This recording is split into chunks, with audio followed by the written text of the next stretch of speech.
Algérie. Le pouvoir tente de faire peur aux citoyens. L'avocat algérien Zakaria Benlarech, membre de la Ligue des droits de l'homme, dénonce des atteintes répétées aux droits de manifestation. Il appelle à une solidarité internationale des sociétés civiles envers l'Algérie. Depuis le début du RIRAC, le mouvement de contestation populaire. En février, les Algériens n'ont cessé de manifester chaque semaine pour demander la fin du système Bouteflika, c'est-à-dire des clans qui monopolisent le pouvoir depuis une vingtaine d'années. Y compris depuis le départ de l'inamovible président Abdelaziz Bouteflika en avril.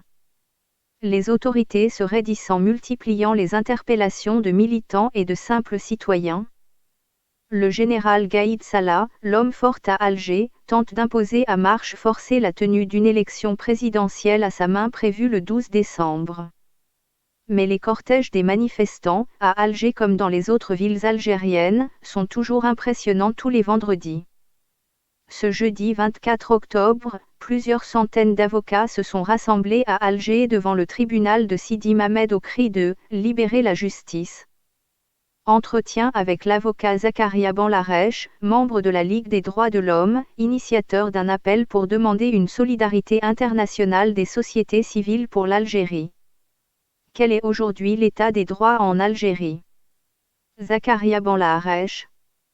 On constate des atteintes de plus en plus répétées aux droits de manifestation, aux droits de circulation et à la liberté d'expression.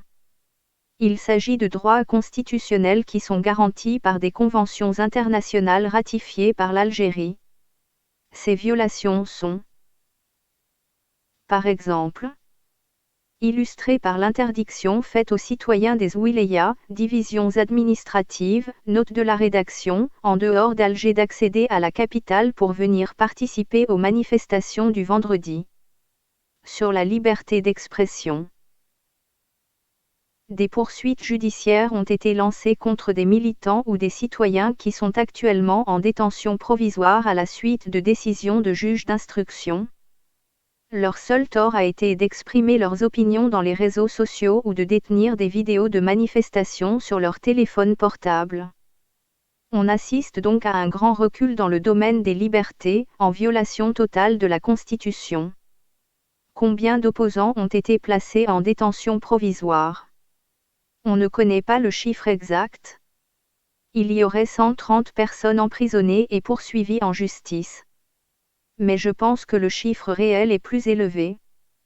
Car chaque fois que l'on rend visite à des détenus d'opinion, ils nous signalent qu'il y a dans les prisons de simples citoyens qui ne sont pas connus dans les cercles du militantisme qui ont été arrêtés et poursuivis en justice sans même que leur famille le sache ou que leur nom soit cité dans les réseaux sociaux.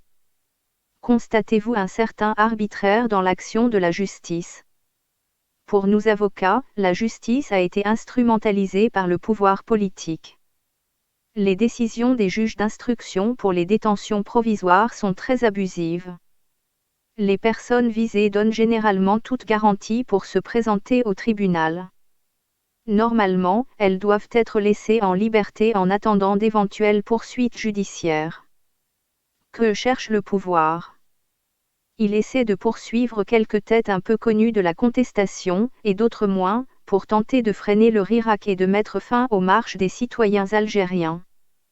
Or le mouvement a cette particularité de ne pas avoir de leader, il est porté par des citoyens de tous les horizons qui revendiquent tout simplement leurs droits.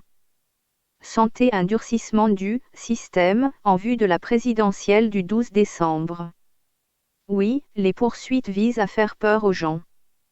Dans le même temps, le pouvoir tente d'imposer le processus électoral jusqu'à l'élection présidentielle fixée au 12 décembre. Quelles sont les conditions de détention des militants arrêtés, comme Hakim Haddad? Pour l'instant, leurs conditions de détention sont convenables. Les militants ont plutôt bon moral car ils savent qu'ils n'ont rien à se reprocher, même s'ils sont poursuivis pour des motifs lourds, comme atteinte à la sûreté de l'État. Mais de tels motifs de poursuite devraient s'accompagner de gros dossiers de mise en accusation, avec des preuves. Or on remarque que les dossiers sont vides. Il n'y a aucune argumentation ni aucune preuve qui justifierait leur incarcération ou leur condamnation. Combien de temps risque-t-il néanmoins de rester en prison? La détention provisoire peut durer jusqu'à 4 mois, renouvelable une fois. Cela dans la condition où la Constitution est respectée, ce qui n'a pas été fait pour le moment. Comment la société algérienne va-t-elle réagir vis-à-vis du processus électoral imposé par le pouvoir? En fait, tous les Algériens ont déjà dit leur mot. Ils n'ont pas besoin actuellement de cette élection, mais ils veulent, comme ils le rappellent tous les vendredis, pouvoir exercer leur liberté. Ils demandent aussi la mise en place d'une assemblée constituante. Le pouvoir essaie de résister. Il a créé un panel de dialogue ainsi qu'une instance de contrôle du processus électoral qui ont été catégoriquement rejetés par le peuple. Le système doit comprendre que le peuple ne va pas s'arrêter, il va continuer la lutte. Vous sentez-vous vous-même menacé en tant que défenseur des droits? On a remarqué que ce pouvoir n'a plus aucune limite. Des militants comme Hakim Haddad, qui ne présentent aucun danger pour la société, ont été jetés en prison.